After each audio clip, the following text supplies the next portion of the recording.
Hello everyone, welcome to another episode of Composer Weekly. Today we'll be talking about Michael Dana and his most recent film, Life of Pi. This movie is based on the novel by Yann Martel. He has been nominated for 11 Oscars and won 4 of them, including Best Director, Best Cinematography, Best Visual Effects, and Best Original Score. Life of Pi is about Pi Patel and the story of his journey. Pi becomes shipwrecked while traveling with his family Sioux from India to Canada. His family and most of the animals die, but he survives in a boat with no more company than a hungry tiger. The movie tells a story of fear, anxiety, and faith in survival. The music from Life of Pi draws on the different cultures that Pi grew up with. These include the background of a French town in India and the many religions he practices.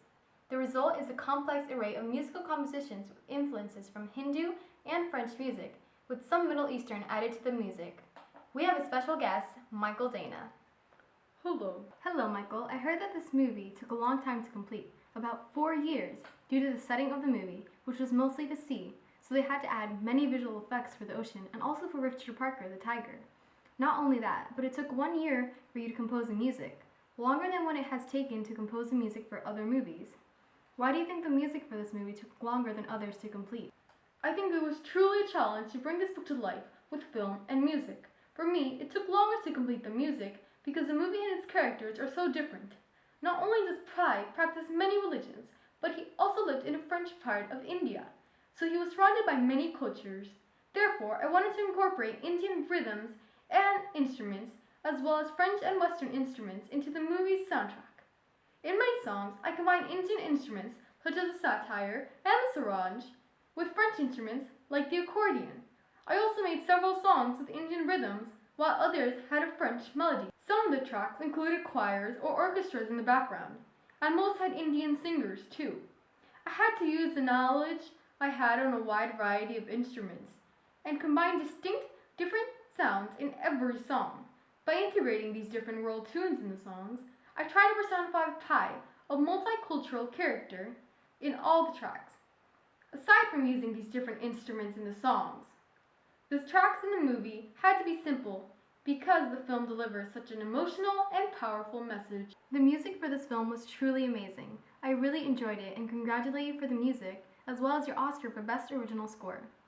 Now, I also heard that your wife is Indian, so you had some information on Indian culture and songs. Did that help you for this movie? Yes, I love Indian culture, and even though I knew it was a challenge, I really wanted to compose the music for this film because Pi is an Indian character, and I obviously love the book. Since my wife was Indian, we traveled there a lot, so I knew many instruments as well as melodies from there. This helped a lot for creating the songs because I knew what instruments or what tunes would be needed for every track. Your background knowledge definitely showed in all the songs. I don't think anyone could have done a better job at composing this movie's soundtrack. I love the way you mixed all the different melodies and instruments in the songs. It was very original, clever, and unexpected. It helped bring Pi to life as well, since the music had different cultures, like Pi. It's very hard to use completely distinct instruments, such as the violin and the Indian bansuri, in one song. However, you accomplished to blend them perfectly together throughout the movie. I also really liked that much of the soundtrack had a mysterious element as well as a touch of fantasy and magic in every song. All of the music in the movie complemented the characters, the plot, and the theme perfectly. You really did an extraordinary job. Thank you so much for coming. Thanks. It's my pleasure. That's it for this week's episode of Composer Weekly. Please tune in next week where we'll be talking about Danny Elfman and his most recent film, Oz the Great and Powerful. Hope you enjoyed! Bye!